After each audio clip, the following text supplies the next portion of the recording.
Hi Nia, hi Kenton. It's Papa again. Today is day 100 that we've been away from you. 100 days since you guys were taken from us. 100 days since you guys were ripped from our lives. 100 days since the only stability you knew and had in your lives was eliminated. And we miss you terribly. I miss you. Your grandma misses you. Uncle Gabe, Auntie Roro, Auntie Ducky, Lilo, we all miss you terribly.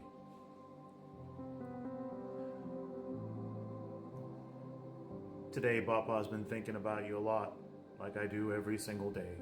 I'm not gonna lie. There's not a moment that goes by that we don't think about you. But I was thinking about both of the days that you guys were born.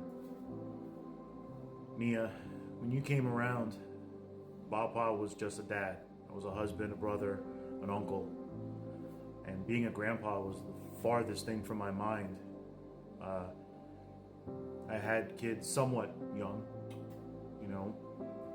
but yeah, Nia, I was 46 when I became a grandpa. So I was fairly young. I'm still relatively young. About to be 51 soon. And the day you were born, we had to wait. We had to wait before we could go to the hospital. I didn't want to push. Your mom and I were still talking. She was, excited to become a mom, and they wanted to get closer here to a more stable support group than they would have had down with her biological mother. But I said I just wanted to be there, so I waited in the parking lot and just said if this is as close as I can get, that's all I would do. I would wait in the parking lot. So, and I didn't want to push it.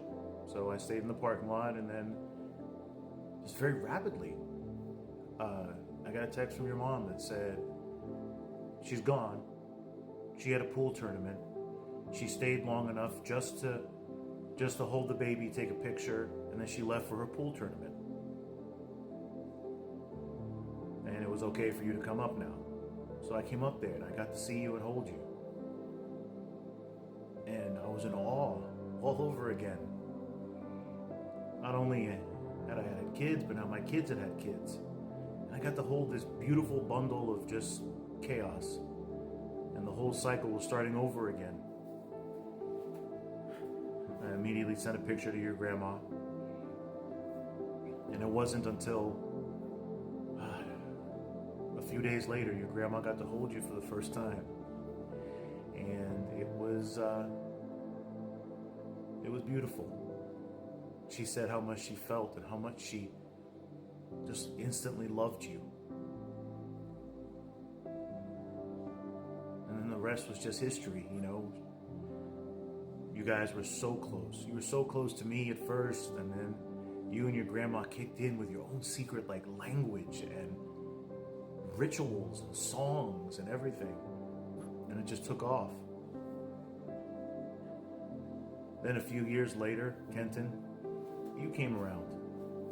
And it was the same thing again. We couldn't be there because, we couldn't be there in the beginning for the actual birth. But just like history, just repeating itself over and over again, we waited for the text. We had Nia here with us in our apartment. We kept her because it wasn't a place for, a 2 or 3 year old to be bouncing around. And then your biological grandmother was there for a short period of time, just long enough to take a picture, and then she left.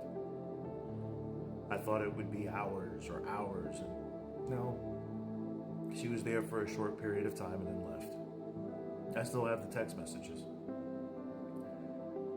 And then we came up, this time with your grandmother. Your father was absolutely useless. All he kept talking about was wanting to get his chocolate cake from some place nearby. Nothing about his newborn son. And Kenton, we saw you, and I was again in awe. You'd think I'd not done this before. I had not been a dad. You know, I had not been taking care of kids my whole life like I have been. But I was just in awe every single time. And Kenton, at first, you're very quiet. And I didn't get it. I thought maybe we all thought something might be wrong because you were so quiet. And then we'd come over to visit, and we'd pick you up, or your mom would come over, and we'd see you were just so quiet, so observant. And then I just realized, like, that's the part of me where I watch and I study and I look and I observe. And to you, it just came naturally. I mean, for me, it came naturally. It's the way I always did things. I see things from the inside out. And that was you. And when you came to live with us, you just bloomed. You just blossomed. And you let all of your stuff go. You loved watching my 3D printers, and all of it just became... I was like, wow, I saw a piece of me now go through a second generation. It's amazing. And I loved you, regardless of how you are or who you are. I loved you. I still love you. I love both of you. That's what Bob was thinking about today. Today you guys were born. We miss you. We love you. Here on day 100, 100 days of our pain. Our pain may not matter to some people. We may not go to a new restaurant to try to get over it. We may be sitting here focusing on our pain. But it's our pain. It's what we got. Papa, Grandma, Uncle Gabe, Auntie Ducky, Auntie Roro, Lilo, we all miss you. And I understand that there is a possibility that you may never ever see these videos. Papa's 50. Not exactly a spring chicken.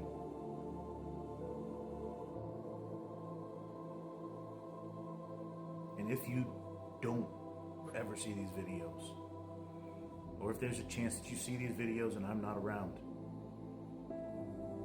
I want you to know that Papa loved you very much. With every fiber of his being. With every breath that I take, I love you too. I love you too very, very much.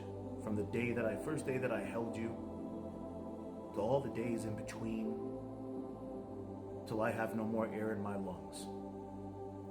Your Papa loves you very much, as well as the rest of your family here. I'll keep making these videos regardless if you ever see them or not.